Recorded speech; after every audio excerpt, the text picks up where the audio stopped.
ఇవాళ వాస్తు చెప్పాలంటే ఇలా పొద్దున నేను 6 గంటలకి వాగుపట్టి పోయి నడుచుకుంటూ వచ్చిన అసలు ఊర్లో అని తిరుగుతా ఉన్నా. అసలు ఈ పర్రెలు తోడడం అనేది అసలు మొత్తం రైతులు మర్చిపోయింది 10 సంవత్సరాల నుంచి. ఏ ఒక్క రోజులు కూడా పర్రెలు తోడిన చరిత్ర లేకుండే. ఇలా పొద్దున నేను 6 గంటలకు లేచి అట్లా వాకింగ్ పొలాల పంటి అట్లా వాక్పట్టి అట్లా నుంచి నడుస్తుంటే ఇలా మొత్తం పర్రెలే దొబ్బి ఉన్నాయి. అసలు ఆశ్చర్యం అనిపిస్తా ఉంది. మార్పు తేవాలి, మార్పు కావాలి అని మీరు ఏదైతే స్లోగన్ ఇచ్చారో ఇదేనా మీ మార్పు అని చెప్పి మేము అడుగుతా ఉన్నాం. ఖచ్చితంగా నీళ్ళు ఇవ్వాలి. అనేక సార్లు మా ఇరిగేషన్ ఎస్సీ గారితో మాట్లాడడం జరిగింది. ఖచ్చితంగా నీళ్ళు ఇవ్వండి రైతుల కంటే. మొన్న పెద్ద ఎత్తున వీణవంక మండలంలో పెద్ద ఎత్తున రైతులందరూ మా MPP, ZPTC, sarpanch, vice MPP అందరు కలిసి ఇలా కల్వల ప్రాజెక్ట్ దగ్గర కూడా పోవడం జరిగింది. అక్కడ ఖచ్చితంగా నీళ్ళు ఇవ్వాలని. ఆ నీళ్లు కూడా కొంచెం మెల్లమెల్లగా వస్తున్నాయి, కానీ ఆ నీళ్లు సరిపోవేమో.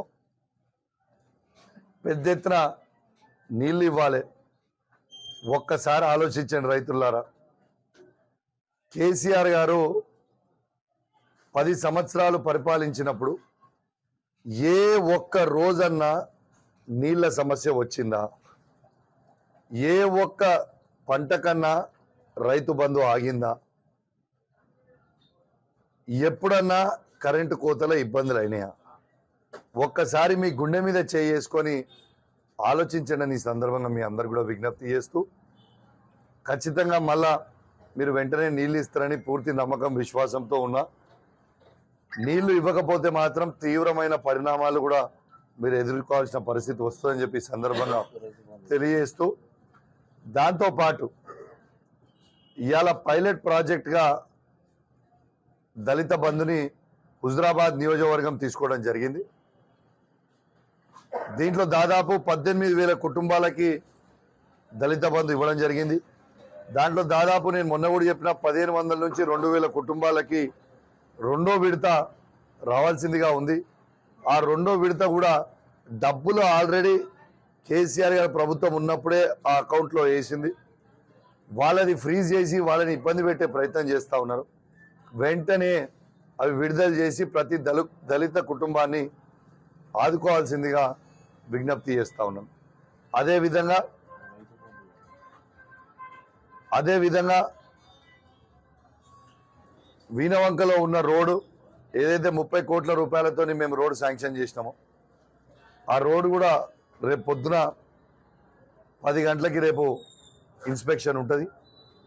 దాన్ని కూడా త్వరలోనే కంప్లీట్ చేసి బీటీ చేయాలని అనుకుంటా ఉన్నామని చెప్పి సందర్భంగా తెలియజేస్తూ సెలవు తీసుకుంటా ఉన్నాను. దానికంటే ముందు రైతు బంధు కూడా మీరు ఒకటే మాట చెప్పారు ఎన్నికలల్లా.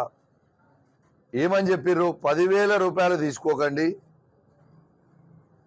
15,000 రూపాయలు నేను రాగానే వేస్తా డిసెంబర్ 9కే అని మీరు చెప్పడం జరిగింది. ఆ చెప్పింది కూడా ఒకసారి మీడియా ద్వారా ఒక్కసారి మీకు ఆ వీడియో కూడా వినిపిస్తా. ఆ వీడియో కూడా మీరు చూపిస్తే బాగుంటుందని అనుకుంటున్నా.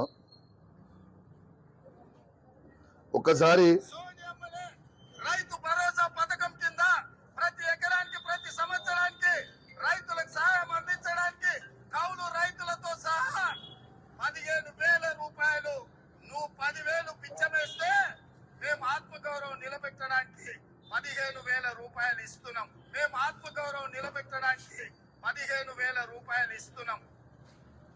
విన్నారు కదా? ఇలా మేము చెప్పిన మాటలు కాదు. ఇలా గౌరవ ముఖ్యమంత్రి గారే స్వయంగా 15,000 రూపాయలు మేము ఇస్తామని తను ప్రకటించిందే మీకు వీడియో చూపించిన. ఇవాళ పంట మొదలైపోయినాయి, నాట్లు మొదలైపోతున్నాయి. ఇవాళ దాదాపు జనవరి 15, 17 దాటుతా ఉంది. రైతు బంధు కూడా ఇంకెందుకు వేస్తలేరు? పెట్టుబడి సాయానికి చాలా ఇబ్బంది పడుతూ ఉన్నారు. దయచేసి వెంటనే రైతు బంధు కూడా వేయాలని నేను కోరుకుంటా ఉన్నాను. జై తెలంగాణ, జై కేసీఆర్.